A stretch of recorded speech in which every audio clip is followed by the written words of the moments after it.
చూసారా నిన్న ఏంటి ఇష్యూ? అది యాప్డోలో 10 నుంచి అవ్వట్లేదు. ఓకే, మాన్యువల్ పేమెంట్ చేశాను నిన్న. అయిపోయింది. సో ఇది 19 సిరీస్ తోటి 28-29 F-53లో. సో దీనికి against గా ఇది పేమెంట్ ఇదిగో. ఆటోమేటిక్ కాలేదన్నది. అది ఆటోమేటిక్ ఏపీపీ నుంచి కాలేదు, మాన్యువల్ గా అయింది. ఓకే. F-53 నుంచి చేస్తే మాన్యువల్ గా అయిపోయింది payment.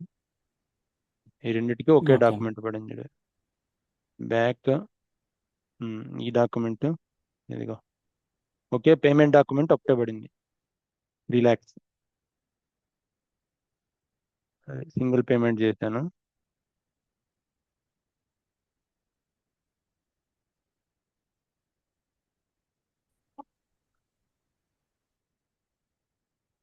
Okay, so next 2000 asset కూడా క్రియేట్ చేసినాం కదా. సేమ్ ఇక్కడ కూడా వాల్యూస్ లాగౌట్ అయిపోయింది. నెట్వర్క్ ఏదో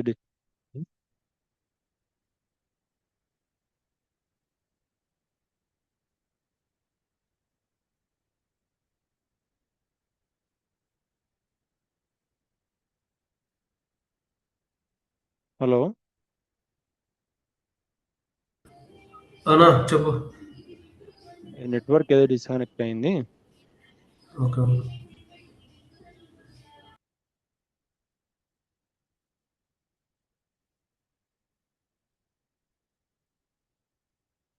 ఓకే, సో AW01N మన రిపోర్టింగ్ ఎక్కడ చూస్తాము? అసెట్ యొక్క reporting asset explorer.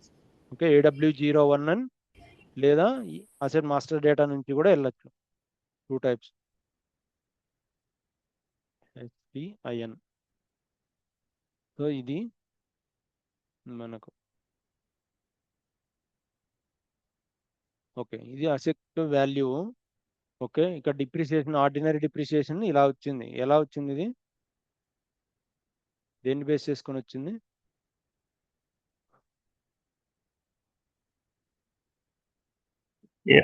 Yeah, based on the multi-level method with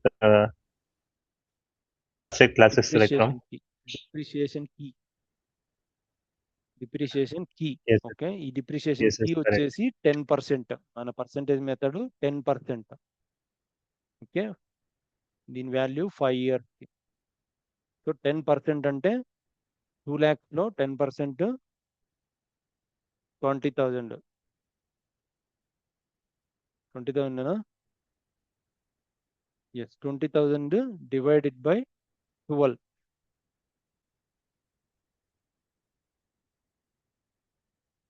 2 lakh divided by 12 వేసుకుంటే ఎస్, సో 16 చేంజ్ వస్తుంది. సో పర్ డేకి క్యాలిక్యులేషన్. ఈ పర్ డే అనేది మన మన కాన్ఫిగరేషన్లో పెట్టింటాం. ఎక్కడ పెట్టింటాము? కాన్ఫిగరేషన్లో పర్ డేకి క్యాలిక్యులేట్ చేయాలా అని చెప్పేసి చెప్పింటాం. డిప్రిసియేషన్ లో చేసినప్పుడు అక్కడ టిక్ మార్క్ ఇస్తామన్నా డిప్రిసియేషన్ కి కాన్ఫిగరేషన్ చేసేటప్పుడు డే వైజ్ కావాలా లేకుంటే కాన్ఫిగరేషన్ గుర్తుపెట్టుకోవాలి. ఓన్లీ కాన్ఫిగరేషన్లో అనేది అందరికీ తెలుసు. కాన్ఫిగరేషన్ ఎక్కడ? డిప్రిసియేషన్ కీలో, డిప్రిసియేషన్ కీలో అసైన్మెంట్ ఆఫ్ క్యాలిక్యులేషన్ లో అక్కడ మనం ఇచ్చింటాం డే వైజ్ గా టిక్ మార్క్ ఇస్తాం. మన డిప్రిసియేషన్ కీకి ఎగనెస్ట్ గా టీ కోడ్ వచ్చేసి AFMA. ఓకే, గుర్తుపెట్టుకోవాలి. ఇలాంటి మెయిన్వి ఇంటర్వ్యూలో ఇలాంటి క్వశ్చన్స్ అడిగే ఛాన్స్ ఉంటుంది. నో, ఇక్కడ కాదనుకుంటా. డిప్రిసియేషన్ టు ద డే ఇక్కడ కాదు. మల్టీ లెవెల్ మెథడ్ అక్కడ depreciation AFMA depreciation to the day. ఇది టిక్ మార్క్. ఓకే, ఇది అన్టిక్ చేస్తే ఇన్ కేస్. ఓకే, నా డిప్రిసియేషన్ ఇప్పుడు ఎలా క్యాలిక్యులేట్ అవుతుందో చూద్దాం.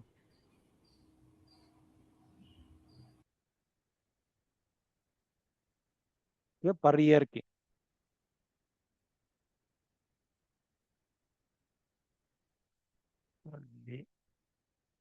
సేమే క్యాలిక్యులేట్ అయిందా? నువ్వు చేయనా మళ్ళీ చూడాడు మ్మ్. అది అక్కడ ఇది పీరియడ్ ఉంది చూడరాము, అక్కడ పీరియడ్ ఉంది చూడు. So it is calculated as a part of the month wise calculate అయింది.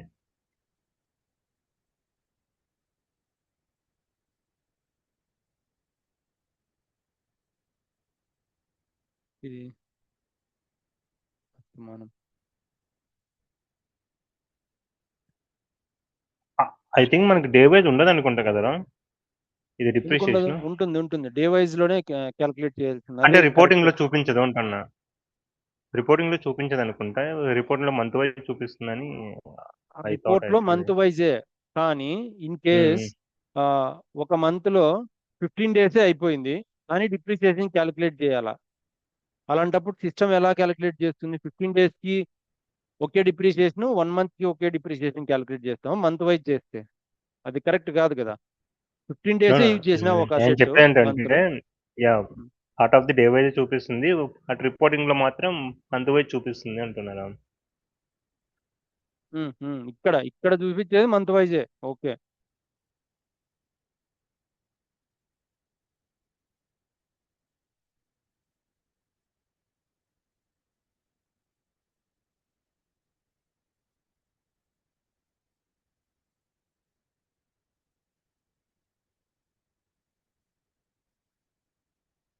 AFAMA.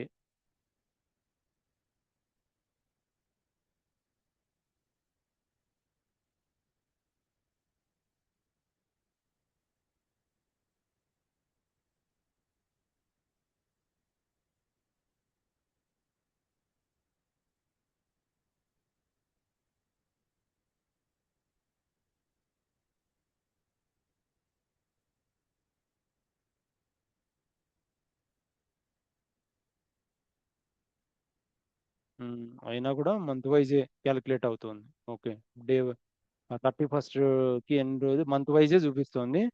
ఒకవేళ ఇన్ కేసు 15 డేస్ అలా ఉంటే అప్పుడు టోటల్ మంత్కే ఇక్కడ చూపిస్తుంది. ఓకే, ఇన్ కేస్ ఇక్కడ సెలెక్ట్ చేసుకుంటే చేంజ్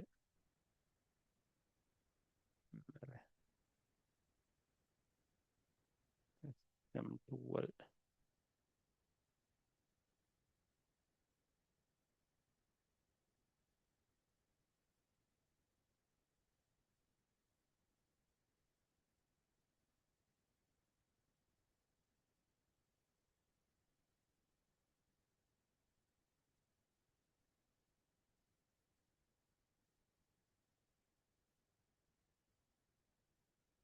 సో ఇది ఆల్వేస్ టిక్లోనే ఉండాలి. ఇన్ కేస్ 15 డేస్ కానీ మంత్ కంటే తక్కువ రోజు క్యాలిక్యులేట్ అయితే అప్పుడు డేస్కి క్యాలిక్యులేట్ చేసుకుంటుంది. ఇది వచ్చేసి మంత్ వైజే మనకు చూపించేది, మంత్ వైజే కరెక్ట్. రిపోర్టింగ్లో మంత్ వైజ్ చూపిస్తుంది. ఓకే, సో ఇది బుక్ డిప్రిషియేషన్కి. Okay fine. మనకి ఇంకొక లెడ్జర్ ఉంది. లెడ్జర్ సేమ్ లెడ్జరే, బట్ ఇక్కడ వాల్యూ వేరే చూపిస్తుంది. మీకు ఏమర్థమైంది ఇక్కడ? ఒకటేమో అంటే ఇది USD కదా కరెన్సీ. 01. ఇది వచ్చి USD కరెన్సీ కాబట్టి ఇది USD లోనే చూపిస్తుంది అమౌంట్. ఎస్, సో సేమ్ లెడ్జరే, లెడ్జర్స్ మనకు సేమ్ లెడ్జరే, బట్ కరెన్సీ మనకు వేరే కరెన్సీ ఉంది. ఎక్కడ సెటప్ చేసినాం కరెన్సీ సెట్టింగ్? లెడ్జర్ కాన్ఫిగరేషన్ లో, నాట్ లెడ్జర్ కాన్ఫిగరేషన్, డిప్రిషియేషన్ ఏరియాకి. లెడ్జర్ కాన్ఫిగరేషన్ లో మనం ఒకే లెడ్జర్ ఉంది ఇప్పుడు ప్రజెంట్. చెప్పానుగా ఈ కంపెనీ కోడ్ కి లెడ్జర్ ఒకటే లెడ్జరే ఉంది, 08 లెడ్జరే. ఓకే, ఇంతకు ముందు పోస్ట్ చేసిండేమో ఆ సర్వర్ ఇష్యూ వల్ల ఒక లెడ్జర్ ని తీసేసాను, రిమూవ్ చేశాను. అంటే ఇన్షియల్లో 2 లెడ్జర్స్ ఉండేటివి, ఒక leading ledger, non leading ledger. Non leading లెడ్జర్కి వచ్చేసి వేరే ఫిజికల్ ఇయర్ వేరియంట్ అసైన్ చేసిండే వాళ్ళం. ఓకే, ఇక్కడ అసెట్ అకౌంటింగ్ లోకి వచ్చేసి ఆ ఫిజికల్ ఇయర్ వేరియంట్ వేరే ఉంటే లెడ్జర్కి అలౌ చేయదు డైరెక్ట్ గా. ఓకే, దానికి రిప్రజెంటేటివ్ లెడ్జర్ అని తీసుకోవాలి. అది తీసుకోవాలి అంటే సిస్టమ్ అలౌ చేయట్లేదు, సమ్ ఇష్యూస్ ఉన్నాయి, వేరే ఇష్యూస్. అందుకని చెప్పేసి మనకు ప్రజెంట్ ఓన్లీ 1 లెడ్జరే, మన కంపెనీ కోడ్కి 1 లెడ్జరే ఉంది ఇప్పుడు, 0L లెడ్జరే. 0L లెడ్జరే అసెట్ అకౌంటింగ్ లో 2 కరెన్సీస్ అంతే. ఇది ఓన్లీ జీరో లెడ్జర్ కూడా అలౌ చేస్తుందా సిస్టమ్? ఎందుకు అలౌ చేయదు? లెడ్జర్స్ లీడింగ్ లెడ్జర్ ఒకటే మ్యాండేటరీ. ఓకే, ఎక్కడ ఏ కంపెనీ కోడ్ కాన్ఫిగరేషన్ కైనా only leading ledger is enough. Okay, ఇంకా రిమైనింగ్ పార్ట్ ఆప్షనల్. అదే non leading ledgers optional. If you want you can take it or else you can leave it. System will allow. System allow చేస్తుంది. నువ్వేంటి leading ledger ఉండాలి, non leading ledger కూడా ఉండాలి అని ఉందా నీకు మైండ్ లో? S/4HANA లోనే కంపల్సరీ కదా, mandatory no no no no no no no, అదేం మ్యాండేటరీ ఏం లేదు. 1 ledger is fine, leading ledger is fine. అది ఆల్ బై డిఫాల్ట్ గా ఆల్ కంపెనీ కోడ్స్ కి సిస్టమ్ ఆటోమేటిక్ గా అసైన్ చేస్తుంది. 0L అనే leading ledger. Non leading ledger అనేది యువర్ ఒపీనియన్. అంటే నువ్వు రిపోర్టింగ్ చూడాలి అనుకుంటే నాన్ లీడింగ్ లెడ్జర్ చేసుకో, లేదు అనుకుంటే ఎనఫ్, లీవ్ ఇట్, వదిలే. Only leading ledger K is fine. నీ కంపెనీ కోడ్ ఓన్లీ ఇండియాలో ఉంది, వేరే ఎక్కడ లేదు, ఓన్లీ IFRS, ఓన్లీ నాకు ఇండియన్ గ్యాప్ రిపోర్టింగే చాలు, 0L లెడ్జరే చాలు. అప్పుడు ఎలా? నువ్వు నాన్ లీడింగ్ లెడ్జర్ కూడా ఉండాలి అని SAP ప్రపోజ్ చేస్తే కంపల్సరీ అని, ఎందుకు అన్నెసెసరీ? నాట్ రిక్వైర్డ్ కదా. సో సిస్టమ్ అలౌ చేస్తుంది. మనము జస్ట్ అండర్స్టాండింగ్ కోసమని 2 లెడ్జర్స్ క్రియేట్ చేసాం ఇక్కడ. ఒకటి 0L లెడ్జరు, ఇంకొకటి హెచ్పినా హెచ్పి అనే లెడ్జర్, నాన్ లీడింగ్ లెడ్జర్ చేసాము, H1 సంథింగ్ ఏదో. అది ఇప్పుడు రిమూవ్ చేశాను నేను. ఈ కంపెనీ కోడ్ కి రిమూవ్ చేశాను వేరే ledgers, non leading ledgers. Only leading ledgers మాత్రమే ఉంది. ఎందుకు రిమూవ్ చేశానని క్లారిటీ ఉందా? ఇంకోసారి ఏమన్నా చెప్పేదా? రిమూవ్ అంటే ఇది ఓకే, అసెట్ లో అలౌ చేయదు కదా 2 లెడ్జర్స్. 2 లెడ్జర్స్ అలౌ చేస్తుంది. ఒక్క నిమిషం. కాన్ఫిగరేషన్ ఉన్న ప్రాబ్లం ఉందన్నారు కదా. కాన్ఫిగరేషన్ కాదు, ఇప్పుడు సారీ, సిస్టమ్ ప్రాబ్లం ఉందన్నారు కదా. SPRO చెప్తానండి, క్లారిటీ వచ్చినట్లు లేదు, దాన్ని చెప్తానండి. Financial accounting global setting ledger. Okay, మనకు మల్టిపుల్ లెడ్జర్స్ ఉంటే, ఇన్ కేస్ అసెట్ అకౌంటింగ్ లో, ఓకే, మల్టిపుల్ లెడ్జర్స్ ఉంటే ప్రీ రిక్విజిట్ ఏంటి అంటే, మల్టిపుల్ లెడ్జర్స్ కి same start of the fiscal year ఉండాలి. ఓకే, అది ప్రీ రిక్విజిట్. అసెట్ అకౌంటింగ్ లో నువ్వు మల్టిపుల్ లెడ్జర్స్ వాడుతున్నావు అంటే ప్రీ రిక్విజిట్ ఏంటంటే same start of the fiscal year variant, start of the year అంటే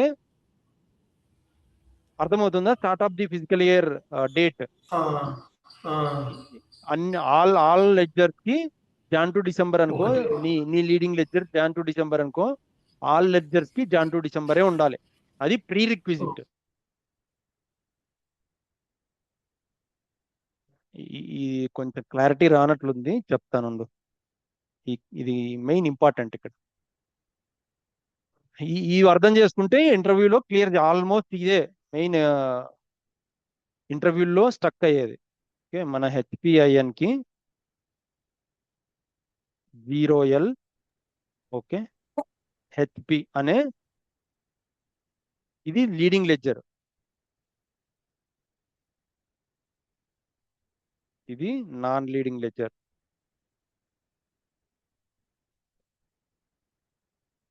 ఈ రెండు క్రియేట్ చేశాము.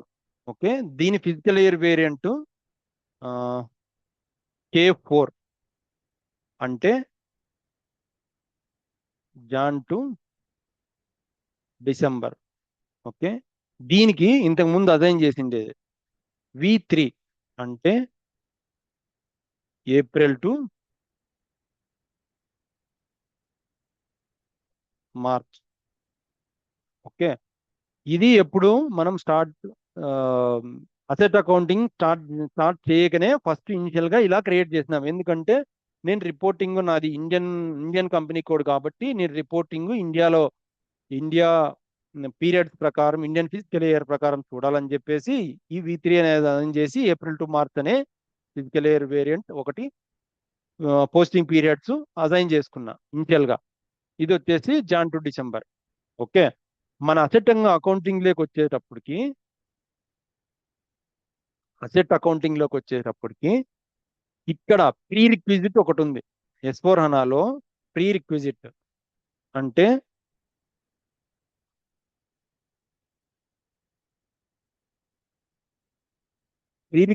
ఏంటంటే ఈ ఈ లెడ్జర్స్ బోత్ లెడ్జర్స్ యొక్క ఫిజికల్ ఇయర్ వేరియంట్స్ ఒకటే ఉండాలి అని pre requisite. All ledger should be same physical year variant. Variant అనే కంటే ఫిజికల్ ఇయర్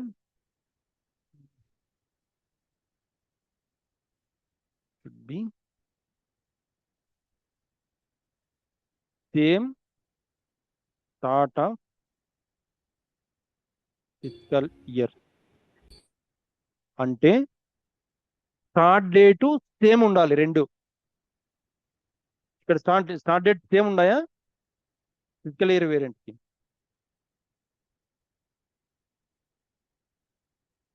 No, ఇది జనవరి టు ఏప్రిల్. ఇది Jan to December. Okay, April to March కాదు కదా, సేమ్ ఉన్నాయా start of the fiscal year? Different ఉన్నాయి కదా ఇక్కడ different No, it is start date is January. Yeah. It is start date is April. April to March. So different ఉన్నాయి. So మన pre requisite reach satisfy అవుతుందా? అవ్వలేదు కదా asset accounting లేక వచ్చేసరికి. ఓకే, సాటిస్ఫై అవ్వలేదు. అందుకని చెప్పేసి సిస్టమ్ ఏమి ఇస్తుందంటే నీ లెడ్జర్స్ 2 ఉన్నాయి. ఓకే, 2 వచ్చేసి start of the fiscal year same ఉంది. సో నువ్వు రెండు కలిపి start of the fiscal year ఒకటే చెయ్యి అని చెప్తోంది. ఓకే, 0L HP ఈ లెడ్జర్స్ కి ఒకటే ఫిజికల్ ఇయర్ అకౌంట్ చెయ్యి అంటుంది. బట్ నాకు ఇనిషియల్ గా నేను 2 రిపోర్టింగ్స్ లో చూడాలి, అందుకని చెప్పేసి 2 చేస్తున్నా. ఓకే, ఇది రియల్ టైం ప్రాబ్లమ్స్. బాగా అర్థం కాకుంటే ఇంకోసారి చెప్తా. ఓకే, క్లియర్ గా ఫుల్ క్లారిటీ ఉండాలి ఈ కాన్ఫిగరేషన్ మాత్రం. ఎక్కడ కొంచెం 1% అర్థం కాకపోయినా మళ్ళీ చెప్తా నేను. ఓకేనా, ఫుల్ క్లియర్ 100% క్లియర్ ఉండాలి. లేదు అంటే మీరు S/4HANAలో వర్క్ చేయలేరు, 100% వర్క్ చేయలేరు. Yes, Ram, got it, Ram. అర్థమైందా?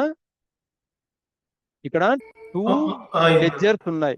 2 లెడ్జర్స్ ఉన్నాయి. ఒక్కొక్క లెడ్జర్స్ కి ఒక వేరియంట్ అసైన్ చేసుకున్నా. ఎక్కడ అసైన్ చేసేది కూడా తెలుసు కదా, ఎక్కడ అసైన్ చేస్తాం ఈ లెడ్జర్ కి.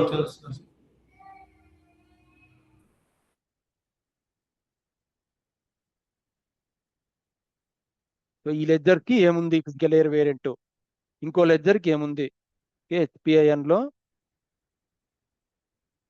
ఇన్కమ్ లెడ్జర్ ఈ టీ కోడ్ లో జరుగుతుంది. ఈ లెడ్జర్స్ కరెన్సీస్ ఈ సెట్టింగ్స్ అన్ని ఇక్కడ జరుగుతాయి. ఇక్కడ ఏంటి K4 అంటే ఫిజికల్ ఇయర్, మన K4 అంటే క్యాలెండర్ అంటే జాన్ టు డిసెంబర్. ఓకేనా, ఇక్కడ ఓకే K4 అనే పెడతా నేను. K4 అనే ఉంది కదా, K4 అంటే జాన్ టు డిసెంబర్. ఇంకో లెడ్జర్ కి ఏముండేది V3 ఉండేది. అంటే ఏమర్థము,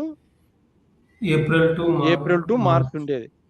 ఓకే, సో ఇప్పుడు అసెట్ అకౌంటింగ్ లో నువ్వు మల్టిపుల్ లెడ్జర్స్ వాడాలి అంటే ప్రీ రిక్విజిట్ అది must and should. All ledger should be same start of the fiscal year. ఇక్కడ కాంప్లికేషన్ వస్తుంది. నాకు 2 రిపోర్టింగ్స్ కావాలి, లేదంటే ఇంకో కూడా ఉంటాయి లెడ్జర్స్. ఏముంది ఇంకో కూడా నాన్ లీనియర్ లెడ్జర్. ఇక్కడ 2 కాదు, ఇంకా 4 తీసుకుంటాను. అన్నిటికీ డిఫరెంట్ ఉంటాయి కదా, పాసిబిలిటీ ఉంది కదా. అసెట్ అకౌంటింగ్ లో ఇక్కడ కాంప్లికేషన్ వస్తుంది. క్లయింట్స్తో డిస్కస్ చేసేటప్పుడు నాకు ఆల్రెడీ 2 లెడ్జర్స్ ఉన్నాయి, నేను డిఫరెంట్ రిపోర్టింగ్లో వాడాలి. నాకు ఇది మ్యాండేటరీ, నేను ఈ లెడ్జర్స్ రిమూవ్ చేయకూడదు. ఓకే, నాకు మల్టిపుల్ లెడ్జర్స్ ఉండాలి, మల్టిపుల్ ఫిజికల్ ఇయర్ వేరియంట్స్ ఉండాలి, నేను మల్టిపుల్ పీరియడ్స్లో రిపోర్టింగ్ చూడాలి. అది ఓకే. అండ్ అసెట్ అకౌంటింగ్లోకి వచ్చేసి నీ ప్రీ రిక్విజిట్ ఏమంటున్నావు, ఆల్ లెడ్జర్స్ సేమ్ ఉండాలి అంటున్నావు. దీన్ని ఎలా రీచ్ అవ్వచ్చు అనేది థింక్ చేయాలి మనం. దీన్ని ఎలా రీచ్ అవ్వచ్చు, ఇక్కడ మార్చకూడదు. At the same time asset అకౌంటింగ్లో నాకు 0L అండ్ HP కూడా వాడాలి. 0L 0OL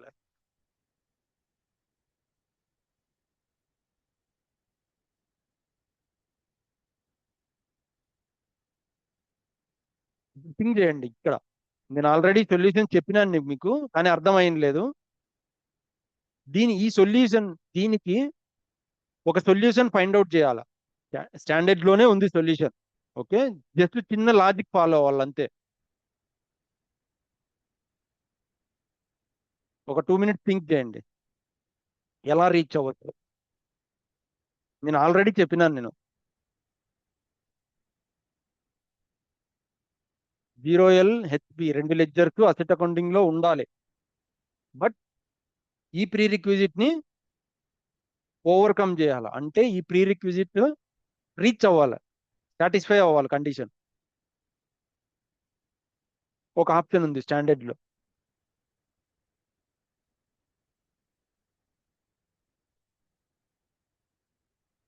రాలేదా ఐడియా? రాలేదు నాకు. ఓకే, సో ఇక్కడ రిప్రజెంటేటివ్ లెడ్జర్ అని ఒక కాన్సెప్ట్ ఉంది. రిప్రజెంట్ లెడ్జర్, ఇది చెప్పిన విన్నారా ఈ వర్డ్ రిప్రజెంటేటివ్ లెడ్జర్? ఈ కాన్సెప్ట్ విన్నారా ఈ వర్డ్ అసలు? విన్నాం. లాస్ట్ క్లాసుల్లోనే చెప్పినాను, కావాలంటే రికార్డింగ్ చెక్ చేసుకోండి, చెప్పినాను. బట్ అంతా మీరు కొంచెం రీచ్ అయింటారేమో అనుకొని స్కిప్ చేసిన, అంటే డీటెయిల్డ్గా ఎక్స్ప్లెయిన్ చేయాల. సో ఇక్కడ రిప్రజెంటేటివ్ లెడ్జర్ అనే ఒక కాన్సెప్ట్ ఉంది. ఇక్కడ అసెట్ అకౌంటింగ్ కోసమే వాడుకుంటాం మనం. ఎక్కడంటే ఇది. ఓకే, దానికి రిప్రజెంటేటివ్ లెడ్జర్ వాడుకోవాలి అంటే దీనికి లెడ్జర్ గ్రూప్ క్రియేట్ చేసుకోవాలి. ఓకే, లెడ్జర్ గ్రూప్ క్రియేట్ చేసుకొని రిప్రజెంటేటివ్ లెడ్జర్ వాడుకోవాలి. ఓకే, ఎక్కడ చేస్తామంటే ఇదిగో ఇక్కడ లెడ్జర్స్ లో డిఫైన్ లెడ్జర్ గ్రూప్, ఇది డిఫైన్ లెడ్జర్ గ్రూప్ లోకి వెళ్తే ఓకే, ఇక్కడ మనకు న్యూ ఎంట్రీ తీసుకొని ఒకటి వచ్చేసి లెడ్జర్ గ్రూప్ క్రియేట్ చేసుకొని ledger group for HPIN. Okay, already ఉంది, అదే ఈ ఇష్యూ ఉంది అందుకే చెప్పి నేను స్కిప్ చేసి ఉంటాను. యాక్చువల్గా ఇదిగో లెడ్జర్ గ్రూప్ క్రియేట్ చేసుకున్నా. ఓకే, ఈ లెడ్జర్ గ్రూప్ ఇదేమి యాక్టివేషన్ లో లేదు, ఇప్పుడు ఓన్లీ క్రియేట్ చేసిన అంతే, అలా ఏమి లేవు. చూడు ఇక్కడ ఈ లెడ్జర్ గ్రూప్ లో న్యూ ఎంట్రీస్కి వెళ్ళి నీ లెడ్జర్స్ ఎన్ని ఉన్నాయి, ఇప్పుడు ఎన్ని ఉన్నాయి లెడ్జర్స్ నీకు? 0L HP. ఇమాజిన్ 2 ఉన్నాయి నీకు ఆల్రెడీ. 3 ఉంటే 3 కూడా తీసుకోవచ్చు, నో ప్రాబ్లం. ఓకే, 4 ఉంటే 4 కూడా తీసుకోవచ్చు. ఎన్ని లెడ్జర్స్ ఉంటే అన్ని లెడ్జర్స్ ఇక్కడ అసైన్ చేసుకోవచ్చు. ఓకే, 1 వచ్చేసి 0L ఒక లెడ్జర్, ఇంకోటి HP. నాకు 2 ఉన్నాయి కాబట్టి 2 తీసుకుంటున్నా. ఓకే, HP లేదు. ఓకే, ఇమాజిన్ H1 అనుకో. HP అనేది అది రిమూవ్ చేసినాను ఇప్పుడు ప్రజెంట్ మన కంపెనీ కోడ్కి, బట్ H1 అనేది ఉంది. ఓకే, H1 అనే వాడుకో అనుకో. ఫర్ ఎగ్జాంపుల్ నీ కంపెనీ కోడ్కి H1 అనే ఒక లెడ్జర్ ఉంది, 0L అనే ఒక లెడ్జర్ ఉంది. సో ఇక్కడ H1 అనే దానికి ఏది physical year? April to March. 0L అనే దానికి జాన్ టు డిసెంబర్ కదా. ఇప్పుడు ప్రీ రిక్విజిట్ ని మనము మ్యాచ్ చేయాలి, అంటే ప్రీ రిక్విజిట్ ని సాటిస్ఫై చేయాలి కండిషన్. ఇక్కడ ప్రీ రిక్విజిట్ కంపల్సరీ ఈ ఈ ప్రీరిక్విజిట్ సాటిస్ఫాక్షన్ అయితేనే S4 హనాలో మల్టిపుల్ లెడ్జర్స్ ని యాక్టివేట్ చేసుకోగలము. లేదు అంటే multiple ledgers not allowed. Asset accounting లో మల్టిపుల్ లెడ్జర్స్ అసలు నీ కంపెనీ కోడ్కి మల్టిపుల్ లెడ్జర్స్ యూజ్ చేయలేవు. ఓకే, నువ్వు నాకు అవసరం లేదులే ఆల్రెడీ క్రియేట్ చేసినావు, H1 అనే లెడ్జర్ ఆల్రెడీ క్రియేట్ చేసినావు, ఇప్పుడు నేను అవసరం లేదులే అని చెప్పేసి నువ్వు ఈ లెడ్జర్ని ఇలాగే పెట్టి అసెట్ అకౌంటింగ్ కాన్ఫిగరేషన్ చేసినావు అనుకో, ఎర్రర్ ఇస్తుంది. ఏమని? అరే బాబు, నీకు దగ్గర H1 అనే లెడ్జర్ ఉంది కానీ నువ్వు అసెట్ అకౌంటింగ్ లో యూజ్ చేయలేదు. యూజ్ చేయకుంటే నేను I cannot complete the configuration, అంటే అసైన్మెంట్ చేయలేను ఈ కంపెనీ కోడ్కి. ఫస్ట్ ఆ లెడ్జర్ సెట్టింగ్స్ కంప్లీట్ చేసుకొని రా అని చెప్తుంది. ఓకే, ఆ లెడ్జర్స్ ఎలా కంప్లీట్ చేయాలంటే ఇక్కడ ఒక ట్రిక్ ఫాలో అవ్వాలంతే. ఓకే, ఇక్కడ ఇదిగో representative ledger in group ledger ఈ ఆప్షన్ ఉంది. ఓకే, దీని అర్థం ఏంటి? ఇప్పుడు F1 పెట్టుకుంటే అర్థమైపోతుంది. సరే, okay, representative ledger in group ledger within a group, within a ledger group that is used to determine and check the posting period during postings. Okay, ఇక్కడ ఏంటంటే మన ప్రీరిక్విజిట్ ఏంటి? Start of the fiscal year same ఉండాలి అని ప్రీరిక్విజిట్. Okay, నేను ఈ రెండు ledgers కలిపి ఒక గ్రూప్ లెడ్జర్ పెట్టుకొని దీంట్లో నా లెడ్జర్ అంటే సిస్టమ్కి ఏం చెప్తున్నా, నా లెడ్జర్ నా పోస్టింగ్ పీరియడ్ ఏం కన్సిడర్ చేసుకో అని చెప్తున్నానంటే 0Lనే కన్సిడర్ చేసుకో అని చెప్తున్నా. అంటే అప్పుడు ఏం చేస్తుందంటే సిస్టమ్ ఈ H1 అనే V3 ఫిజికల్ ఇయర్ వేరియంట్ ని స్కిప్ చేస్తుంది. అంటే నువ్వు అఫీషియల్ గా సిస్టమ్ కి Jan to December even though నీ దగ్గర 2 లెడ్జర్స్ ఉన్నప్పటికీ అఫీషియల్ గా సిస్టమ్ కి నా ఒక రిప్రజెంటేటివ్ లెడ్జర్ ఇదే అని సిస్టమ్ చెప్తున్నావు. ఎలా? ఇలా 0L అనేది రిప్రజెంటేటివ్ లెడ్జర్. ఓకే, ఇక్కడ యాక్చువల్గా ఎర్రర్ వస్తుంది సర్వర్ ఇష్యూలో, అందుకనే నేను అది చేయలేకపోతాను. ఇదిగో check the ledger group M4 వేరే లెడ్జర్స్ అన్ని సరిగ్గా చేయలేదు, వాళ్ళ కాన్ఫిగరేషన్స్ రిమూవ్ చేస్తే మళ్ళీ ఇంకో లెడ్జర్స్ వస్తున్నాయి. అలాగా మల్టిపుల్ టైమ్స్ వస్తున్నాయి ఇష్యూ, అందుకని చెప్పేసి చేయలే నేను. సో అక్కడ జస్ట్ మన 0L లెడ్జర్ ని రిప్రజెంటేటివ్ లెడ్జర్ గా పెట్టుకుంటే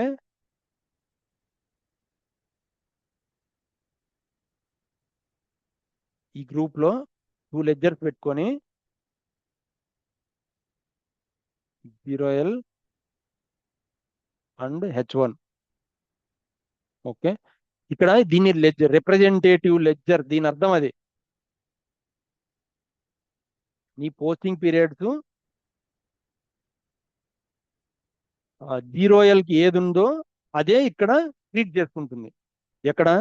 అసెట్ అకౌంటింగ్ లో మనం అసైన్ చేసేటప్పుడు రిప్రజెంటేటివ్ లెడ్జర్ 0L అని ఇస్తే ఈ గ్రూప్ కి ఓకే ఈ H1 ఉన్నప్పటికీ 0L యొక్క ఫిజికల్ ఇయర్ వేరియంటే ట్రీట్ చేసుకుంటుంది. ఇది స్టాండర్డ్ ఫంక్షనాలిటీ. అర్థమవుతుందా? కాలేదా? అర్థమైందిరా. ఈయన ఉన్నాడా?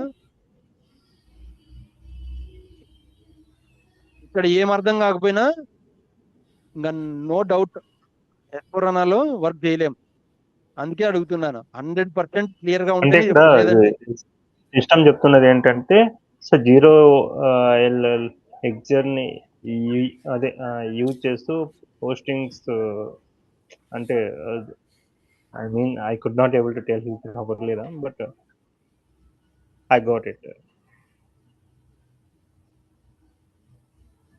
ఇక్కడ 0L లెడ్జర్ అనేది physical year variant Jan to December కదా, ఫిక్స్ అయింది ఆల్రెడీ. ఇది H1 అనే లెడ్జరు అండ్ 0L అనే లెడ్జరు ఒక గ్రూప్ కింద క్రియేట్ చేసుకుంటున్నాను నేను. ఓకే, ఒక గ్రూప్ లెడ్జర్ గ్రూప్ ఒక గ్రూప్ క్రియేట్ చేసుకుంటే ఇది ఆటోమేటిక్ గా మన కంపెనీ కోడ్కి అసైన్ అయిపోతుంది.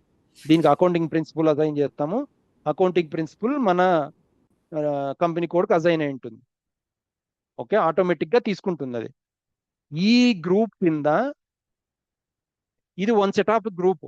ఓకే, లెడ్జర్స్ అనేది ఇప్పుడు ఒకే లెడ్జర్ గా ట్రీట్ చేసుకుంటుంది. ఇక్కడ 2 లెడ్జర్స్ ఉన్నప్పటికీ ఒకే లెడ్జర్ గా ట్రీట్ చేసుకుంటుంది.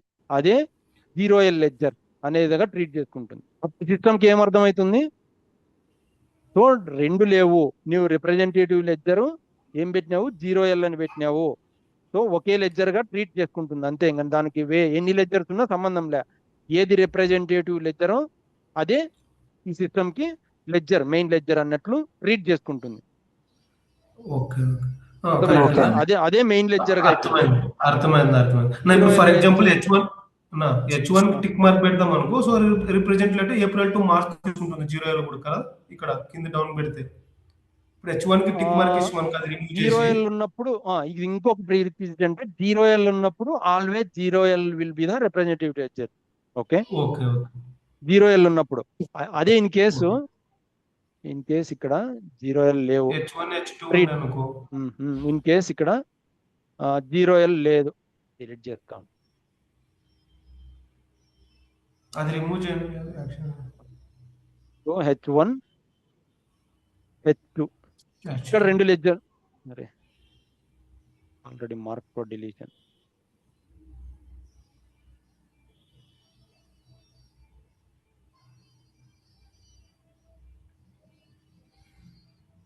ఓకే, సో ఇక్కడ H1 I4 తీసుకున్న ప్రెజెంట్ H1 నుండి I4 తీసుకో.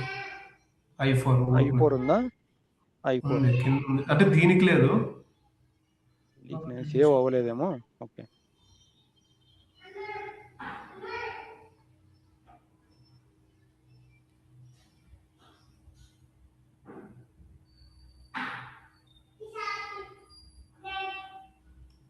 బ్యాక్ రాళ్ళు. ఇది ఇక్కడ ఇష్యూ ఉంది సర్వర్ లో. మిగతా కంపెనీ కోళ్ళన్నిటికీ సేమ్ అదే ఈ కాన్సెప్ట్ తెలియక అందరూ అలాగే చేసినారు. నేను కూడా ఫస్ట్ లో ఈ కాన్సెప్ట్ ఆలోచించాలి, అసలు ఆలోచించకుండా డైరెక్ట్ గా లెడ్జర్ ని చేసేసేది. అలా చేయకూడదు. మనం అసెట్ అకౌంటింగ్ దృష్టిలో పెట్టుకొని లెడ్జర్స్ ని కాన్ఫిగరేషన్ చేసుకోవాలి.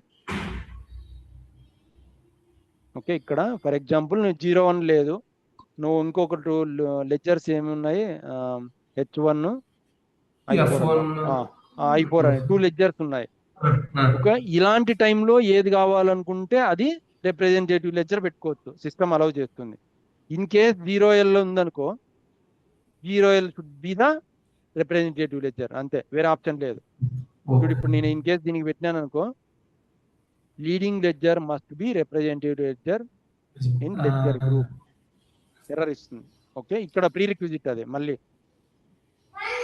0L లెడ్జర్ ఇస్తున్నావు అంటే 0L పెట్టుకోవాలి. ఇప్పుడు అర్థమైందా? సో 0L అనేది ఇప్పుడు నాకు రిప్రజెంటేటివ్ లెడ్జర్ పెట్టినా కాబట్టి 0L నా మెయిన్ లెడ్జర్ ఇప్పుడు. Okay, system will leave about this ledger. ఈ H1 అనే లెడ్జర్ ని రిమూవ్ చేస్తుంది. ఏంటి, టెక్నికల్ గా రిమూవ్ చేసుకుంటుంది, ఫంక్షనాలిటీ వైజ్ ఉంటుంది. టెక్నికల్ గా ఓన్లీ 1 లెడ్జరే ఉన్నాయి నాకు అసెట్ అకౌంటింగ్ లో అని ట్రీట్ చేసుకుంటుంది ఏది అసైన్ చేసేటప్పుడు. అప్పుడు ఈ కండిషన్ రీచ్ అవుతుంది, సాటిస్ఫై అవుతుంది కదా. ఎందుకంటే 0L లెడ్జరే మెయిన్ లెడ్జర్ గ్రూప్ లో రిప్రజెంటేటివ్ లెడ్జర్ పెట్టినావు కాబట్టి 0L లెడ్జరే main ledger. Okay, 0L ledger ఒక్కటే ఉంది, H1 లెడ్జర్ అనేది లేదు నీకు. ఎందుకంటే లెడ్జర్ గ్రూప్ వాడుతున్నాము, ఆ గ్రూప్ లో 0L is the representative ledger. So ఇక్కడ సిస్టమ్ అలౌ చేస్తుంది. అప్పుడు మనం H1 లెడ్జర్ ఉన్నప్పటికీ కూడా ఈ కాన్ఫిగరేషన్ యూజ్ చేసుకొని అసైన్ చేయొచ్చు. ఓకే, ఇలా ఇది యాక్చువల్ గా ప్రాక్టికల్ గా చూపించాల్సిండేది. ఇక్కడ సర్వర్ ఇష్యూ ఉంది, ఏం చేయలేం దీనికి. అన్ని కంపెనీ కోడ్ కి రిమూవ్ చేసేయాల non leading ledger. So all company code కి రిమూవ్ చేయడం కరెక్ట్ అనిపించలే, ఎందుకంటే వేరే వాళ్ళు చేస్తుంటారు కదా, చేయలేం మనం. ఇక్కడ లీడింగ్ ఈ లెడ్జర్స్ ఉన్నాయి కదా, ఈ లెడ్జర్స్ నాన్ లీడింగ్ లెడ్జర్స్ అన్ని రిమూవ్ చేయాలి ఈ ఫంక్షనాలిటీ మనము వర్క్ చేయాలంటే. అందుకని చెప్పేసి నేను మన కంపెనీ కోడ్ కోటి రిమూవ్ చేసి మూవ్ ఆన్ అయిపోయినా. ఒక లెడ్జర్ తోటి ఇదిగో డిప్రిసియేషన్ ఏరియా ఒకటే, డిప్రిసియేషన్ ఏరియాస్ 2, బట్ లెడ్జర్స్ ఒకటే లెడ్జరే, కరెన్సీస్ మాత్రమే డిఫరెంట్. ఇక్కడ ఒకటి వచ్చేసి ఐఎన్ఆర్ కరెన్సీ, ఇదిగో ఐఎన్ఆర్ కరెన్సీ 0 డిప్రిసియేషన్, లెడ్జర్ ఒకటే. ఓకే, ఇంకొక డిప్రిసియేషన్ ఏరియాకి యుఎస్డి కరెన్సీ తోటి కరెన్సీ మాత్రం చేంజ్ అంతే. ఓకే, ఫిజికల్ ఇయర్ వేరియంట్, ఇంకోటి ఏంది పోస్టింగ్ పీరియడ్ వేరియంట్, అన్ని సేమే, లెడ్జరు అన్ని సేమే. దీనికి ఓన్లీ కరెన్సీ వేరు, ఎందుకంటే మనము గ్రూప్ కరెన్సీ యూజ్ చేస్తున్నాం కదా మన కంపెనీ కోడ్కి. So minimum 2 required, group currency remove చేయడానికి లేదు. So currency 2 currencies compulsory. అర్థమైందా? ఇంకా డౌట్? లేదు, ఇప్పుడు క్లారిటీ వచ్చింది. లేదు,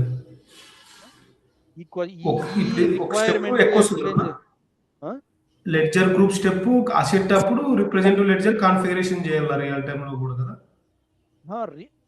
నార్మల్ గా అయితే ఈ స్టెప్ చేయాల్సింది ఎప్పుడు లెడ్జర్ అప్పుడే చేయాలి. ఇక్కడే చేసుకోవాలి, ఇక్కడే చేసుకోవాలి. మనము ఎప్పుడైతే లెడ్జర్ కాన్ఫిగరేషన్ చేస్తామో అప్పుడే చేసుకొని ఉండాలి. ఫ్యూచర్ లో మన అసెట్ అకౌంటింగ్ ఇలాంటి ఇష్యూ వస్తుంది అని మైండ్ లో పెట్టుకొని చేసి ఉండాలి, ముందే చేసి ఉండాలి. బట్ మనం చేయలేదు, మిస్ చేసినాం.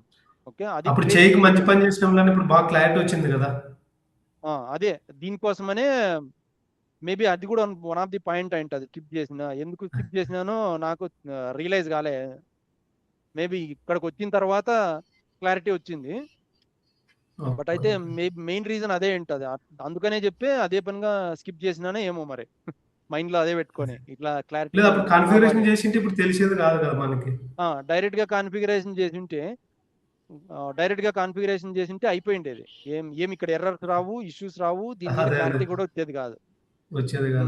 మేబీ ఇదో వన్ ఆఫ్ ది అడ్వాంటేజ్ అనుకో, మనకు మిస్ చేసిందేదే బెటర్ అయింది ఇక్కడ క్లారిటీ.